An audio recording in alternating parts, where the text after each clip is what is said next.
Bueno, estamos nuevamente con John Moravec y Silvia Enríquez en esta entrevista. Habíamos escuchado de John su reflexión acerca de la necesidad de ser innovadores en el conocimiento, de desaprender y esta idea de los nomads que tenemos que ir adaptando y cambiando.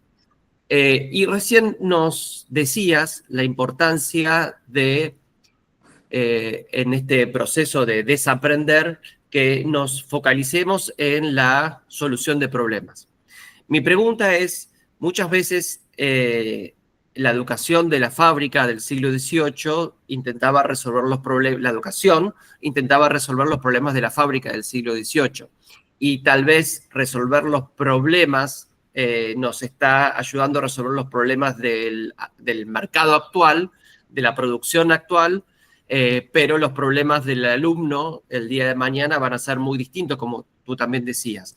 ¿Cómo podemos ayudar a resolver problemas sin resolver los problemas de hoy, para no repetir ese paradigma de la fábrica del siglo XVIII? Right. And I think that this is really echoing a crisis that we are seeing within education, where we've got this friction of very powerful people who view education from the 18th century perspective, and we start asking a question: for whom are we educating, right? For whose benefit, right? It's because they want to hire us as employees to do their work, so they get rich, and so they're able to maintain their own wealth and security, etc. And that 18th century model, they were never interested in creating educational products or outcomes, that's people, that really knew how to think or could do their jobs, right? So as you're touching on, people were educated for highly compartmentalized skills or jobs, or people just, as George Carlin, would say, were just barely competent enough to operate the machines, and dumb enough not to question them. And so we're seeing a lot of that attitude that still exists today. But now we've got these modern pressures. We don't know what the future is going to bring. We don't know what the future job market needs are. These company leaders are really trying to figure things out themselves. And I think that what we're finding ourselves in is that in this crisis where we're still working for their needs, we're not working for the needs of broader people in general. And so I think that one thing that we need to start focusing on within education is how to think, right? How many of us have actually had a course on thinking or how to think, right? Or thinking about the future, or having courses about the future? We don't. We study the past on everything so much. And we're told what to think, but not how to think. We're told what to create, but not how to create or create a new value. So I think that's really what we need to focus on more. And together with this is that we need to kind of get to this place where we have this convergence of agency, which translates into Spanish poorly because it's agencia, but it's not like a travel agency or something.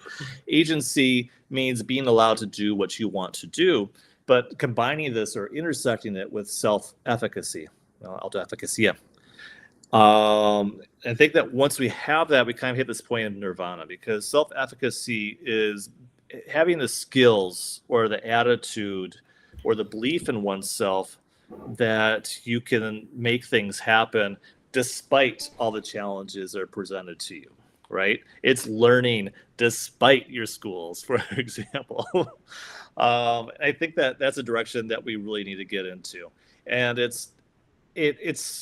I want to say creating independent thinkers, independent doers, but also ones who can collaborate and connect and work within these networks to create things that are bigger than any of us, right? And pursue our dreams. Bien, muy claro la reflexión. El segundo concepto que trabajamos en la entrevista pasada fue el de nomads. Esta idea de todos, no solamente del educador, de tratar de ser innovador, creativo, no quedarse con lo aprendido, sino también en ese proceso de desaprender, también tener capacidad de innovar y tener curiosidad en nuevos tipos de estudios, aproximaciones, metodologías.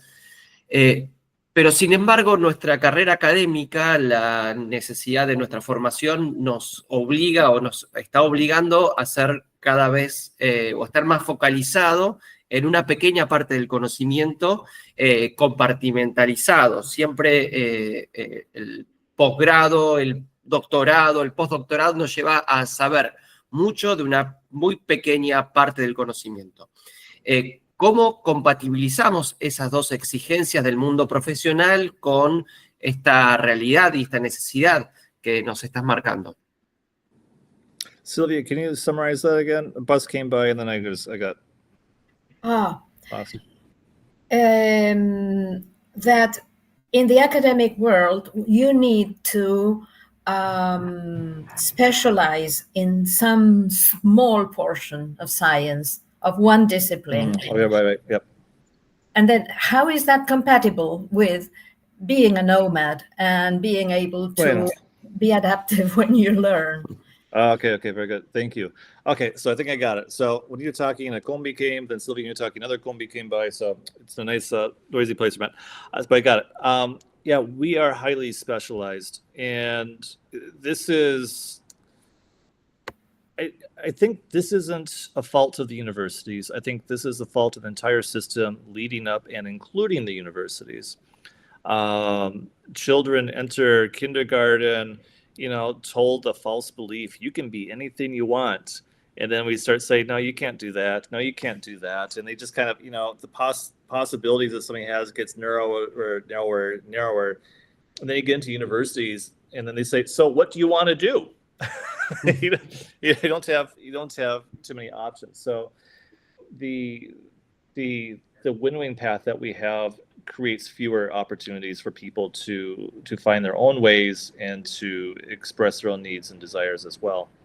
And then in universities, we continue that. We get hyper specialized at the great risk now of being obsolete by the time that we graduate. And this continues on until you're lucky enough to get a PhD. So once you get a PhD, you're back in kindergarten because you're asked, so what do you want to study? Supposedly you're hyper specialized, but at that point, you have privileges. You can take any course you want at the university. You can connect more. You can follow your own passions, and then you have to also defend what you create as well. I would like to see more kindergarten within all levels of education. So you don't have to wait if you're lucky enough and you have enough patience to get a PhD to be able to have that. Because so much of the nomadic approach to learning is focused on exploration, playful thinking, creativity, creating new things, finding solutions, working together, operating with networks, etc. So we need to find ways to stop saying, no, you can't do that, into saying, okay, so how can we help you pursue your dreams? Muy bien. Como mucho de nuestro conocimiento es conocimiento que adquirimos en forma invisible, no está dentro de la currícula de nuestras carreras, lo adquirimos en otros espacios, a través del conocimiento entre pares, en el trabajo, con nuestras redes de contacto. ¿Cómo hacemos para incorporar ese conocimiento, valorarlo, incluso lo que preguntaba Silvia, evaluarlo, tal vez en alguna instancia llegar a evaluarlo? ¿Cómo podemos encontrar ese conocimiento y fomentarlo también? Yeah, I mean, so you're really touching in on some stuff that I think has been worked on a bit throughout the world in various ways, and oftentimes then also ignored later on. in Minnesota, where I'm from in the 1990s, we had what we called profiles of learning.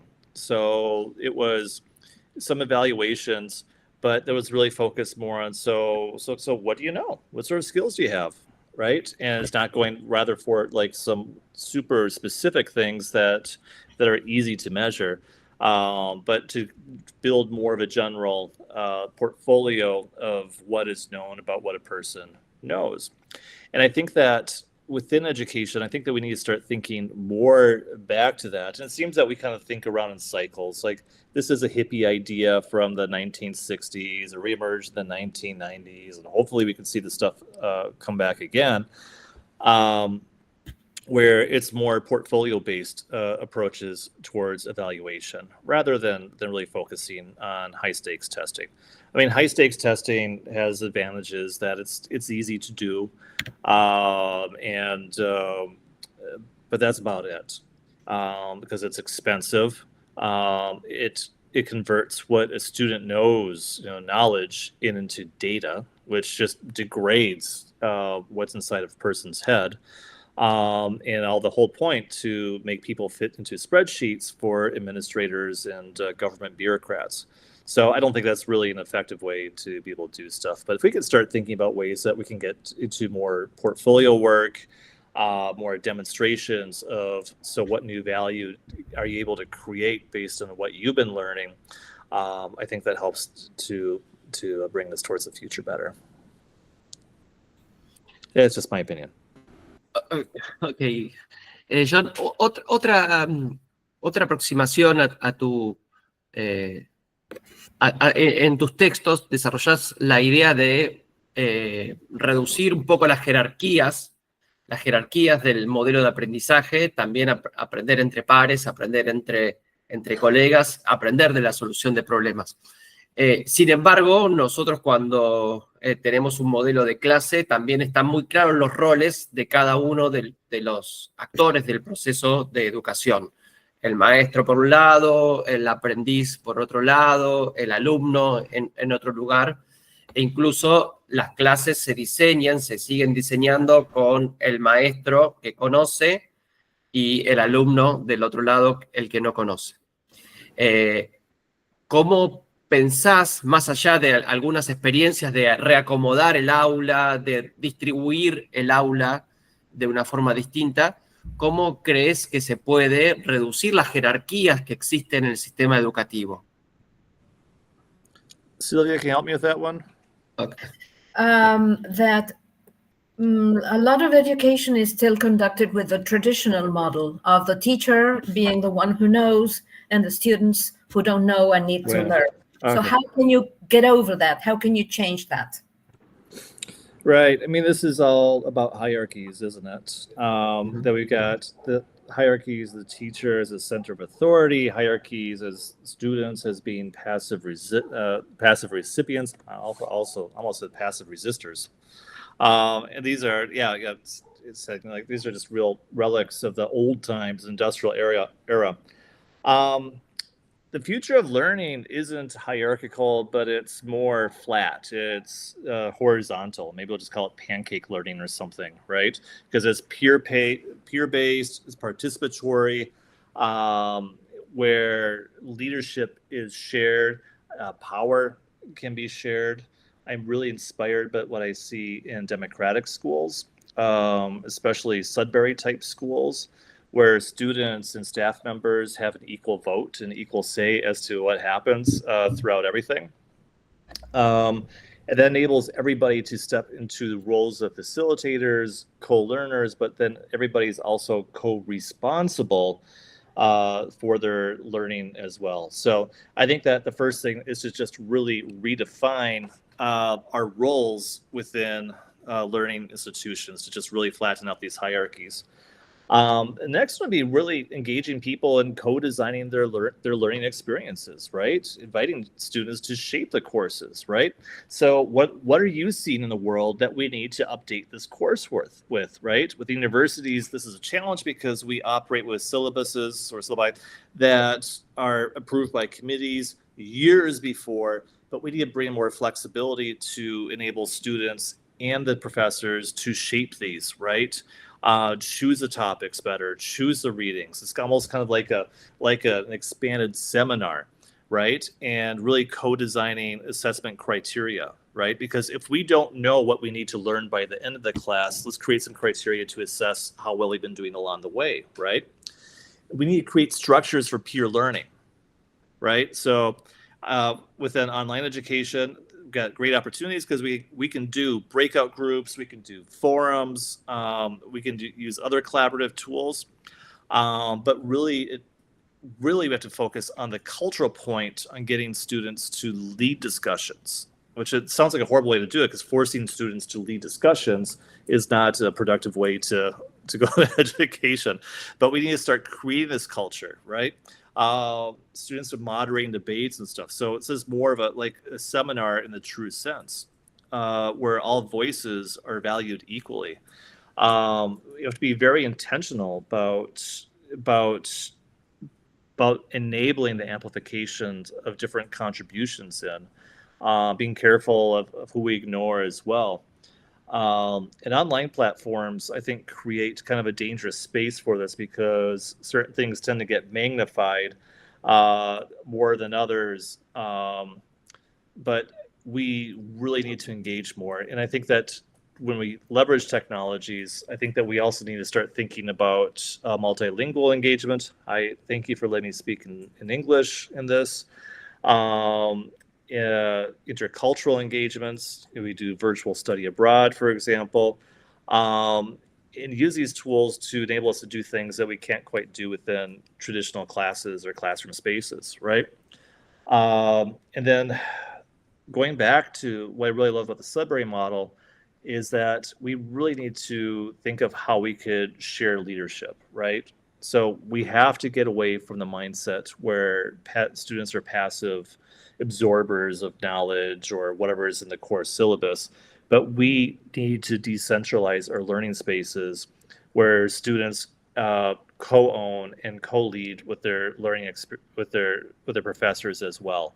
So this really requires a rethink of how we do things. And unfortunately, looking at online classrooms, the tools available, everything's still very hierarchical. Right? I'm going to teach you. You're going to watch a video and you're going to write a forum post. That's a horrible way to learn, right? Why not? It's the same way as going to a lecture. We have these tools that are available to do incredible new things. We use them or misuse them to do the same old stuff. So we need to engage with students to really co-design, co-create new spaces. And one interesting thing that we introduced in Manifesto 25, which I hope that you link with this talk, is that we introduced in here the idea of sort of like normalizing vulnerability in a way, or kind of learning in public, right? Where the spaces that we create within education are safe spaces where we can be vulnerable to share what we know, what we don't know, what we're not sure about, etc. I think that too much culturally, and this is a globally too, that we see vulnerability as a sort of weakness within education, like, oh, you're not learning, we got poor test scores, etc. But no, I think that when we're really facing uncertain futures, we're all vulnerable in various ways, and we need to find ways to really address that in creating online spaces that are spaces for truly uncommon security and safety. John, entrando ahora en Manifiesto 25, sí. Tiene 25 afirmaciones muy fuertes y muy interesantes. Vamos a invitamos también a nuestros lectores del blog a entrar a cada una de ellas. Pero la pregunta es, ¿cómo el alumno que entre en el sistema educativo con estas pautas de Manifiesto 25 puede llegar a encontrarse en el mundo del trabajo del 2030? ¿Sí? ¿Qué tipo de mundo del trabajo se va a encontrar en el 2030?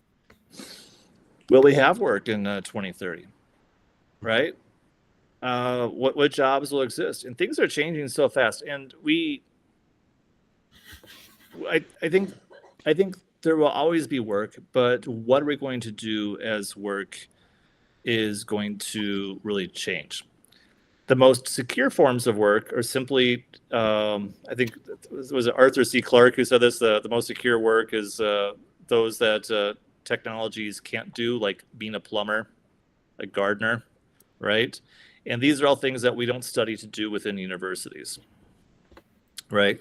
So I think we're looking at higher education. From a higher education perspective, we need to really instill the skills for students to create their own futures. That we're not going to it is impossible for us to train them for futures that exist now, or that we can envision now. Everything's going to change. And I feel especially bad for institutes of technology that are training students for technologies that will be obsolete by the time that they're done. But at least along the way, I hope that we can really instill the mindset, the skill set, and the cultural software within ourselves to adapt and create new futures. I think in the manifesto we talk about hardware and software, but jumping past that, or leapfrogging past that towards mindware, which is developing software of the mind. And that's really what we really need to focus on, is instilling this curiosity, but also enabling the agency and self-efficacy to allow students or enable students to create their own best futures. Mi última pregunta, luego dejo a Silvia, es en este constante cambio, ¿cómo ves la inteligencia artificial? ¿Cómo ves que la inteligencia artificial va a modificar incluso nuestros parámetros de pensar? ¿Sí? ¿Cuánto vamos a delegar a la IA y en cuánto podremos ser buenos curadores o tutores de ese conocimiento que la IA nos devuelve? ¿Cómo crees que se va a transformar ese proceso y nuestra forma de pensar junto con la IA? I think that's good. I mean, if we're looking at how AI is going to really transform or really force us to reinvent ourselves in our careers, I think that the question shouldn't be how it will change things, because it already has, and it's continuing to do it. By the time that this talk would get published, this conversation get published, the world has changed so much since, right? So the question is then, how do we prepare humans to remain essential? How do we be creative and empowered in this new reality? Because so much of these tools are used to project power over us, right? And we have to, at least from a human development perspective, we have to get away from the idea of competing with machines, but in becoming more human, right? And that's cultivating the mindware and the nomadic skills that enable us to work with AI meaningful ways rather than being replaced with it. So getting back to, I think, what we talked about in the first part, right? This is really about emphasizing creative problem solving over routine tasks. You get these collaboration mindsets, developing these things in new ways. I think that there's a lot of pressure on educators to not use AI, or for students not to use AI. But when we get into the real world, this is what we use is AI. So how can you use it in ways that you're able to think more critically and use the best of the human side, the best of the machine side, right? So more of a collaboration mindset. And these require new literacies, right? So this is something that goes beyond, I would say, digital fluency, but more towards, I would say, critical literacy, right? How do you identify bullshit, right? How do you discern what's real versus not real? What is this AI doing, right? And this is kind of an idea that I've been playing with, because talking with teachers and educators, and people are like really concerned about cheating. But I'm like, well, what if we embrace this, right? What if we were to gamify cheating, right? And so as a challenge, just to see if I can cheat to create a game on cheating. On a flight, I wrote a simple game. It'll eventually be posted trampi.ar, trampiar, where a student can upload their homework assignments, and it would spit out their homework for them. But it would be done deceptively or deviously by a goblin or a duende. And they have to have the critical thinking skills to really discern. So what is wrong with this AI generated content, for example, right? And so having this sort of critical literacy is so crucial for success. And it's not just in primary and secondary education, but definitely in tertiary education and well beyond, because things are getting so muddled up and by machines that don't understand reality, and those of us who are trying to understand reality, that we need to have these skills to discern things, right? And then together with this, then is having the skills to cultivate adaptability and this sort of self-directed learning, right? If you have the skills to really discern and think creatively and critically, you can self-direct your own learning as well. And this pathway for it is going to result in a lot of failures, a lot of iterations, a lot of reboots. The important thing is that we don't, allow ourselves to become failures, right? And the role of educators is to help us fail softly and learn along the way. So maybe next time we could do things a little bit better. And I think that's really important if we're to really redesign education that invites learners to really imagine their futures and bring them to life. Silvia, ¿alguna reflexión para cerrar? Ahora tengo una pregunta.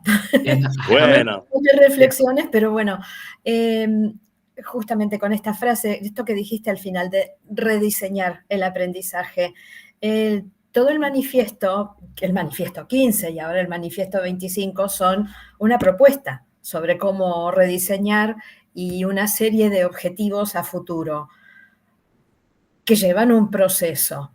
¿Cómo ves el proceso?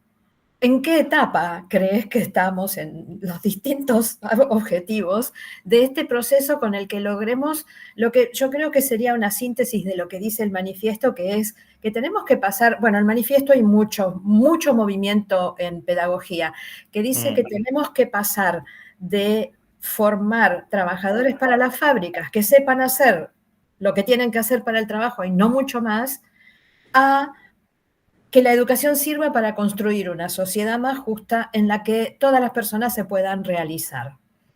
Me parece que eso sería no sé si tu intención inicial con el manifiesto, pero sí una manera de sintetizar lo que creo yo que se lograría. Entonces, ¿cómo te parece que vamos en este proceso que estamos intentando muchos de hacer este cambio hacia un nuevo tipo de educación que sea más lo que necesitamos los seres humanos? Okay. Let's try that again in English. Just how we know we're successful. How successful do you think that the attempts to make these changes have been? That would be the question. Okay. Where are we in this evolution? Well, I think that there's a difference between change and changing. I think that everybody you talk to agrees that there needs to be change, but changing is much more difficult. So Manifesto 15 started off as just a statement I put together at the end of 2014, and a bunch of projects are coming to a close. And I was like, okay, so what have we learned over the last years? Got that out, and people liked it. It was published in various languages and stuff. But then people always came back, well, what about this? What about this? And so 10 years later, updated it with Manifesto 25, and where things are clarified a bit more, added some more things. So now we've got 25 points in there. And the main thing about Manifesto 25, and that upsets people or gets them really excited, is that in the last 10 years, nothing has changed. Nothing has happened. People want change, but things aren't happening. And what the manifesto does for educators, I think more than anything, because it's not a roadmap for what we need to do, it's a statement, it's a vision for change, but it creates a vocabulary for people to talk about complex ideas, for things that they see, but because our education systems don't teach us to understand education and what we're doing and what we need to do, people oftentimes don't have the internal vocabulary to express what they see and where they want to go and what they feel. So I think that an important contribution the manifesto makes is helping people acquire that sort of, I'll call it vocabulary in quotes, but to really understand and communicate in more simple ways. In addition to having a real call to action where, we need to come together as communities to bring some real action together. Otherwise, we are in deep, deep trouble. I mean, we're in deep trouble now. It's only going to get worse if we don't do anything. Okay. Bueno, muchas gracias, John, por este tiempo. Muy interesantes las reflexiones. Vamos a subirlas. Invitamos también a leer no solamente Manifiesto 15, sino también Manifiesto 25, y no solamente a pensar el cambio, sino también a poder cambiar, ¿sí? Como tú recién decías. Muchas gracias. Gracias, Silvia. Gracias a todos. Gracias. Gracias a vosotros.